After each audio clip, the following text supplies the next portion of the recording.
नमस्कार, आप देख रहे हैं न्यूज 11 भारत डिजिटल। मैं हूं अभिषेक सिन्हा आपके साथ। आखिरकार वही हुआ जो न्यूज 11 जिसके लिए आशंका जता रहा था। 6 जिलों के संथाल के 6 जिलों के डीसी ने हाईकोर्ट में शपथ पत्र सौंपा है जिसमें यह कहा है कि संथाल में बांग्लादेशी घुसपैठ नहीं हुई है। आज हाईकोर्ट में सुनवाई हुई। सुनवाई के दौरान हाईकोर्ट ने यह 2 टुक सुना दिया है सभी जिलों के डीसी को कि अगर केंद्र की जांच एजेंसियों के द्वारा यह बताया जाता है कि बांग्लादेशी घुसपैठ संथाल में हुआ है तो सभी 6 जिलों के डीसी पर, आईएएस अधिकारियों पर अवमानना का केस चलेगा, कंटेम्प्ट ऑफ कोर्ट का केस चलेगा। अब यह मामला पूरी तरीके से गंभीर हो चुका है। यहां आपको थोड़ा पीछे लिए चलता हूं। 2012-13 की बात है। पासपोर्ट ऑफिस ने सबसे पहले पुलिस मुख्यालय, झारखंड पुलिस मुख्यालय के सभागार में पुलिस अधिकारियों और पासपोर्ट कार्यालय के अधिकारियों के साथ एक संयुक्त प्रेस कॉन्फ्रेंस किया था। उस वक्त उस प्रेस कॉन्फ्रेंस में जो भी पत्रकार मौजूद थे उनको आज याद भी होगा। उस प्रेस कॉन्फ्रेंस में पासपोर्ट ऑफिस ने लिस्ट सार्वजनिक कर दी थी। 100 से ज्यादा नामों की सूची पासपोर्ट ऑफिस ने दी थी और कहा था कि संथाल के अलग अलग जिलों में फर्जी नामों से पासपोर्ट अप्लाई किए जा रहे हैं, फर्जी दस्तावेज के आधार पर पासपोर्ट अप्लाई किए जा रहे हैं। और उन नामों की जांच में यह बात सामने आई थी कि वो सारे नाम बांग्लादेशी घुसपैठियों के हैं, बांग्लादेशी लोग हैं वो सारे, जो कहीं ना कहीं संथाल में शरण लिए हुए थे। कई पासपोर्ट को रद्द किया गया था और यह मामला उस समय पूरी तरीके से सुलझ चुका था। पूरी तरीके से जांच की बात आई सामने। 2014 में सरकार बदली, भाजपा की सरकार आई 2014 से 2019 तक। भाजपा की सरकार के समय भी यह मामला अनंत ओझा, विधायक अनंत ओझा ने इस मामले पर आवाज उठाते रहे वो, लेकिन मामले पर कहीं ना कहीं गंभीरता से इस मामले को नहीं लिया गया या नजरअंदाज किया गया। आज यह मामला तूल पकड़ चुका है और खास तौर पर बीजेपी ने इस मामले को पूरी तरीके से उठाया है। तो पहला मामला यह हो जाता है कि 2012 में ही जब आप ही के सिस्टम के, ब्यूरोक्रेसी के लोग इस बात को उठा चुके हैं कि हां वहां पर घुसपैठ हुआ है, फर्जी दस्तावेजों के आधार पर बांग्लादेशी जो है वो पासपोर्ट बनाने का प्रयास कर रहे हैं, अलग अलग तरीके से दस्तावेज बनाने का प्रयास कर रहे हैं। जांच के आदेश भी हुए थे। क्या वो जांच हुई थी? और अगर जांच हुई थी तो उसका रिपोर्ट कहां है? क्या आज हाईकोर्ट वो रिपोर्ट मांग देगी तो तत्कालीन पुलिस पदाधिकारी जो उस वक्त पुलिस अधिकारी बने हुए थे या वो जो संथाल के जिलों के डीसी थे या एसपी थे, वो क्या जवाब देंगे? क्या रिपोर्ट भिन्न हो जाएगी? कई सवाल खड़े हो गए। अब दूसरी तरफ आ जाइए कि पूर्व सीएम चंपाई सोरेन, हालांकि 5 माह के ही मुख्यमंत्री रहे, उनको मुख्यमंत्री तो बनाया गया। एक मुख्यमंत्री के पास राज्य की सारी खुफिया सूचनाएं आती हैं और उनके होने के, उनकी सूचना उनको देने के बाद ही राज्य में वो विस्तार होता है।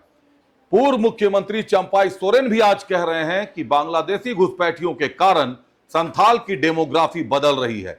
एक मुख्यमंत्री का, हालिया मुख्यमंत्री का ये बयान जो है, ये सत्ता के गलियारे में सियासी भूचाल लाने के लिए काफी है, क्योंकि मुख्यमंत्री होते हुए उनके पास ऐसे कई तमाम दस्तावेज आए होंगे जिसके आधार पर यह टिप्पणी वो कर सकते हैं। उन्होंने मुख्यमंत्री रहते हुए भी ये कहा था कि अगर घुसपैठ हुई है तो इसके लिए केंद्र की सरकार जिम्मेदार है, बीएसएफ जिम्मेदार है, केंद्रीय गृह मंत्रालय जिम्मेदार है, लेकिन यह कभी नहीं कहा था कि बांग्लादेशी घुसपैठ संथाल में नहीं हुआ है।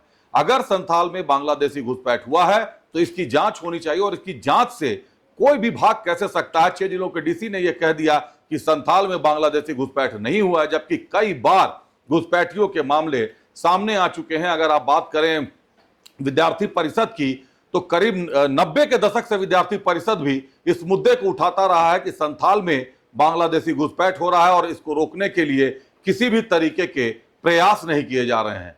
ये मामले गंभीर हो चुके हैं चंपाई सोरेन के बयान के बाद और 12 तारीख को कोर्ट ने 1 हफ्ते का वक्त दिया है सॉलिसिटर जनरल को, तुषार मेहता को, कि आप 1 हफ्ते के अंदर अंदर केंद्र सरकार की तरफ से और एजेंसियों की तरफ से अपना जवाब सौंपे। उस जवाब के बाद कार्रवाई शुरू होगी, सुनवाई शुरू होगी और 12 तारीख को अगर आईबी और अन्य जांच एजेंसियों ने इस बात के प्रमाण के साथ रिपोर्ट सौंप दी कि बांग्लादेशी घुसपैठ हुई है तो उसके बाद 6 जिलों के डीसी है वो तय तौर पर नपेंगे और झारखंड हाई कोर्ट में जब मामला चलेगा तो मामला गंभीर हो जाएगा। कहीं ना कहीं ये निश्चित तौर पर गंभीर मोड़ लेने जा रहा है, गंभीरतम की तरफ बढ़ चुका है। जो सबसे गंभीर मामला है कि भाजपा बुखर होकर अब यह आरोप लगा रही है कि घुसपैठियों ने फर्जी दस्तावेज तैयार कर लिए हैं। अब इन फर्जी दस्तावेजों की जांच कराई जाएगी। जांच कराने के बाद, गहन जांच के बाद यह सामने आ पाएगा कि आखिर घुसपैठ में किस तरीके से घुसपैठ किया गया, दस्तावेज को तैयार करने के लिए जो रैकेट सक्रिय है वो किस तरीके से काम कर रहा है कि दस्तावेज तैयार किए गए। महत्वपूर्ण यह भी है कि क्या वोट बैंक की राजनीति में देश की सुरक्षा के साथ खिलवाड़ किया जाएगा, देश की सुरक्षा के साथ समझौता किया जाएगा। वोट बैंक किसी का भी हो, स्टेट और देश तो हमारा है। और बांग्लादेश में हालिया जो घटनाएं घटी हैं वो ये साबित कर चुकी हैं कि एक बांग्लादेशी से आप लोकतंत्र के समर्थन की उम्मीद तो नहीं कर सकते, क्योंकि लोकतंत्र को पूरी तरीके से बांग्लादेश में नेस्तो नाबूद कर दिया गया है। तो आप ये मान सकते हैं कि बांग्लादेशी घुसपैठियों से भारत की आंतरिक सुरक्षा को भी खतरा है, राज्य की आंतरिक सुरक्षा को भी खतरा है, और झारखंडियों को भी भारी खतरा। हक तो मारा ही जाएगा, लेकिन कहीं ना कहीं पूरा संथाल खतरे से घिरा ना हो, इसकी सघन जांच होनी चाहिए। बने रहिए न्यूज़ 11 भारत डिजिटल के साथ।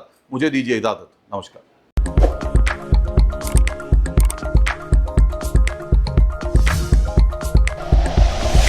Like and share videos, subscribe करें हमारा चैनल और प्रेस करें बेल आइकॉन। न्यूज़ 11 भारत, सच है तो दिखेगा।